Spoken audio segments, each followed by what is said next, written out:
And welcome friends to another little art journal video.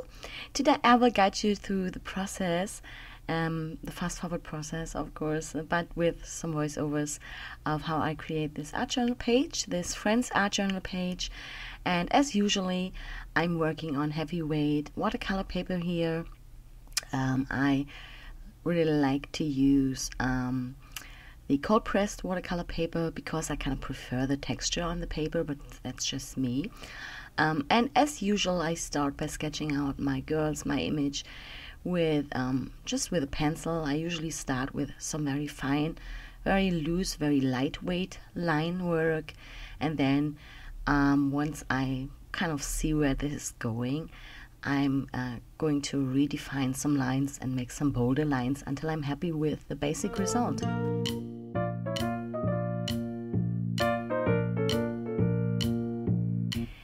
Next I start to color in my girls, and I usually like to start with the Neocolor 2 water-soluble crayons. The salmon is my absolute favorite color for the basic skin color layer. Later on I always add some purple, some blue, some other colors for the skin, but I usually basically starting out with the salmon color. As you can see, I'm just applying it right from the crayon onto the paper into the darker shadow areas, and then I'm using my little flat brush to kind of activate the color and blend it into the rest of the face.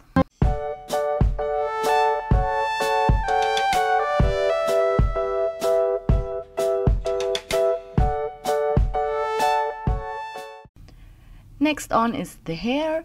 I'm also using the Neocolor 2 water-soluble crayons for the basic layer of color here. And as you can see, I'm using it directly off the tip of my crayon. I'm lifting it off with my brush, with a wet brush, and then I'm applying it to the hair. And I'm kind of working from the top of the hair and from the areas where the hair is kind of tied together with a darker color and blending it into a lighter area where the hair is a little softer, a little more fluffy. This kind of gives you a really nice dimension and a nice, well, the look of some like shiny hair. And yeah, as you can see, I decided for some pink and for some blue hair, just because I can really like to have those girls with some funky colored hair, not just like brown or black hair. So, and applying some yellow and some light green to the shirts. Again, mixing the colors and blending some areas, going darker, going lighter, putting highlights for a variety so that it looks like a little more dimensional, okay, not just like a flat surface. And I'm just adding a basic color layer to the eyes, some blue and some brown, as you can see.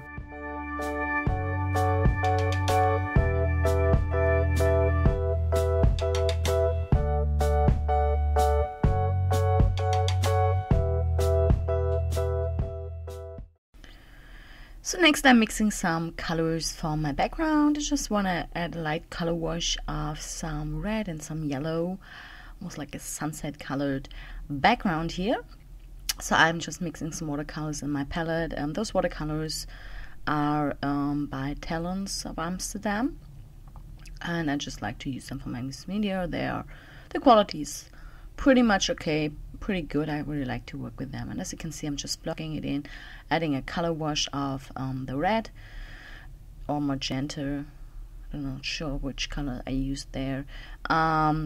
Just like reddish magenta to the background, and I kind of really like the little puddles. Adding lots of water because I really like the little puddles that kind of form and the pattern that kind of creates itself in the background. That's actually the look I was going for, so make sure to work with lots of water there.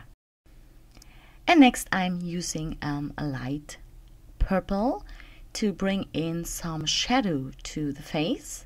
The face is already a little shaded, like you have some darker areas and some lighter areas because of the way I laid down the first layer of skin color, but again I want to darken the shadow areas a little bit. So, but I still want to kind of keep that pastel, fun colored scheme, so I don't want to go too dark. That's why I'm using like the rather light purple here, and just applying it along the bridge of the nose and where the hair is covering, like the face, and along the outside of the face, and where the chin is casting shadows. So to just bring in more shadow and more dimension to make this face just look less flat but more rounded, more like a dimensional object.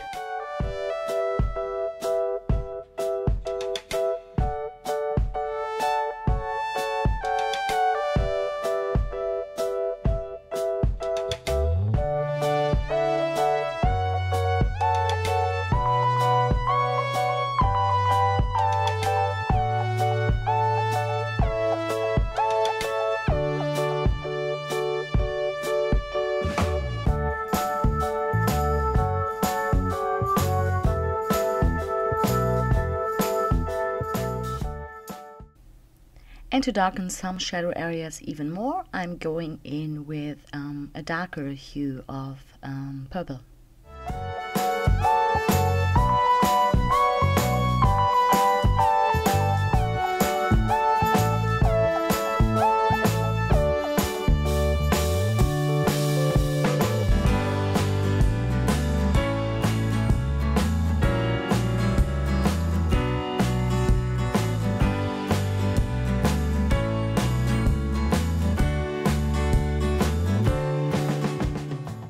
And I'm also adding some of the purple to the hair, again working from dark to light, and I'm just adding the purple hue to the darkest areas.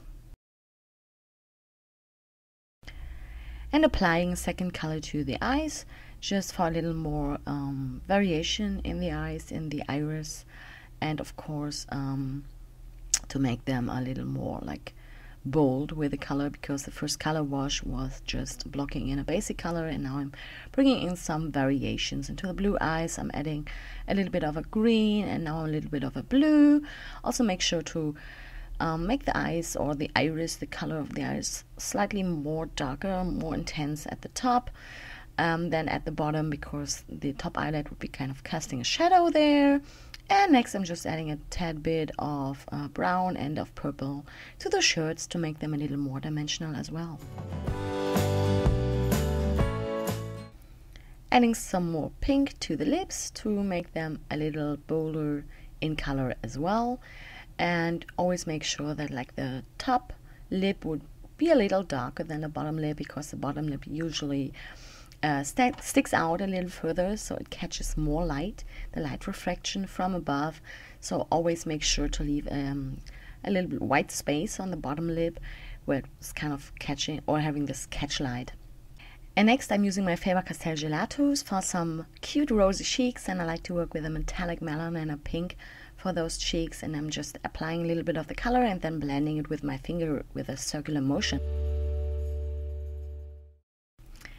Next I'm using some white acrylic paint to bring back some white into the eyes, into the eyeball, and add some catch lights to the bottom lip. So just to bring back a little white into the areas where I think it just needs a little more really like bright white, because the white kind of turned a little muddy because of the other colors.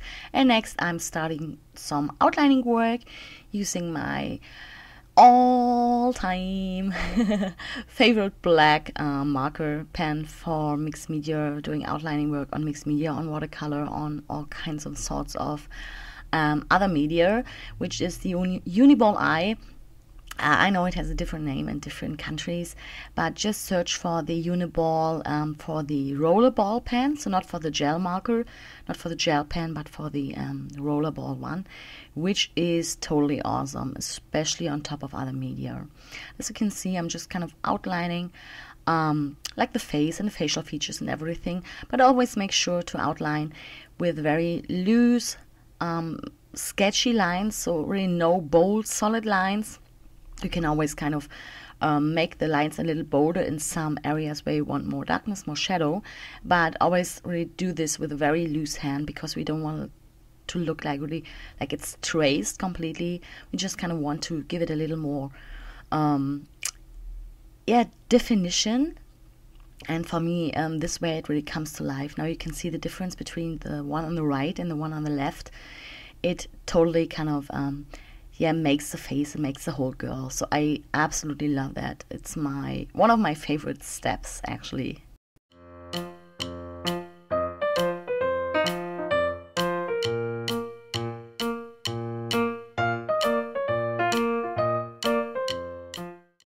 And I'm sorry for turning my piece all the time. I hope you're not getting dizzy. And now you see the cat coming. Okay, so hope it doesn't make you dizzy. But for me, when I'm doing the sketching work, I usually can really work better in one direction, and that's why I kind of keep turning my piece and turning my piece. So it just comes more natural for me to sketch or to do those sketchy lines in one direction. It goes easier and smoother and better than in another direction. Just give that a try on a piece of paper and you will see that you can work better, like from top to bottom or from bottom to top. It really depends.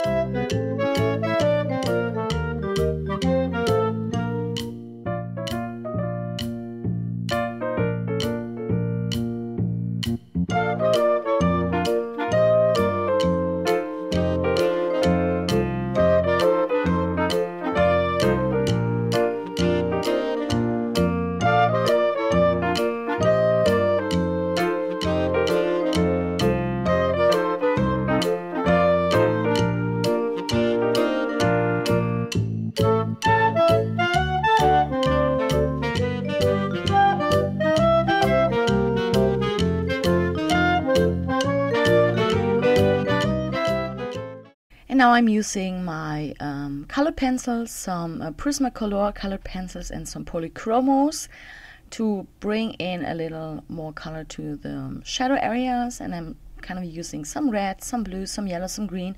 So it's really super fun to add a variety of colors to the shadow areas. It kind of makes those dark areas kind of come to life and just looks totally cute and whimsical. So really try to dare and go into the shadow areas with different colors, and you get a different look, and it's just totally fun.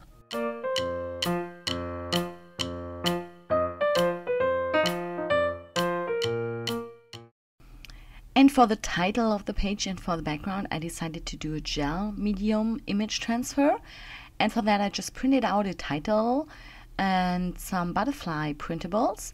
Just make sure if you print out a title to kind of flip or mirror the image first, because otherwise it will be just the wrong way around once you apply it to your page.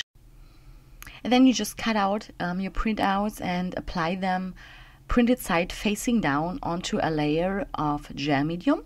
Then you make sure it's really dry, and once it's really dry, apply some water.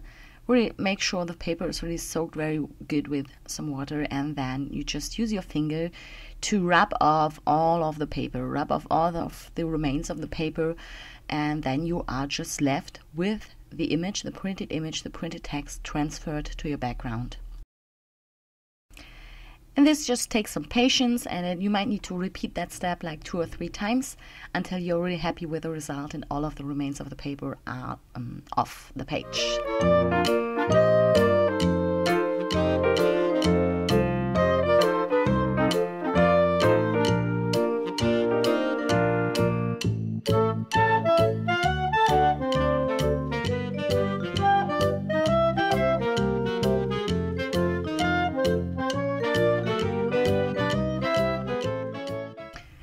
Just make sure you're doing this very gently, this rubbing with your finger, because of course we don't want to destroy our background. And now I unfortunately skipped a part. I taped this on Periscope live and I forgot to turn on the other camera. I know that really sucks.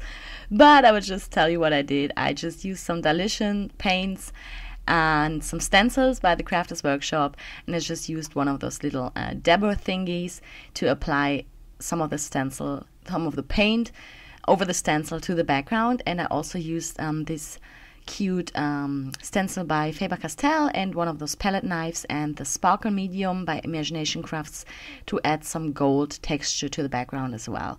So this way I kind of finished this background off. I made sure I cover all the areas that I wanted to cover. Made sure I also kind of overlap the main focal point images, the girls, in some areas to kind of bring the foreground and the background together. And I made sure to also add a little bit of black paint with a stencil to just pop in a little more contrast and to kind of bring the black outline work of the girls also a little bit into the background, okay? And now I'm just adding some more details, coloring in a little more details with my color pencils. And I'm also using my Faber-Castell gelatos again for, pop a little more, to make them a little more vibrant, a little bolder. And for that finishing step, I just like to apply a little bit of the gelato stick and then blending it with my finger again. And I especially love to use the metallic gelatos for that step because it kind of just adds a little bit of an extra sparkle.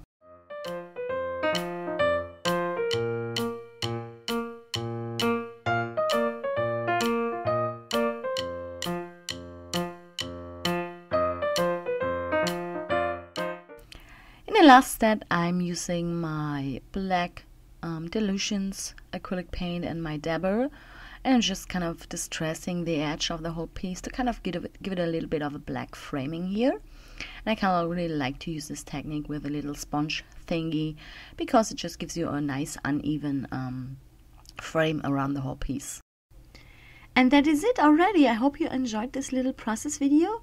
If you're interested in learning more on how to doing art journal faces like that, you might want to check out my blog and the information about my online classes. And yeah, thanks for watching. See you next time. Bye.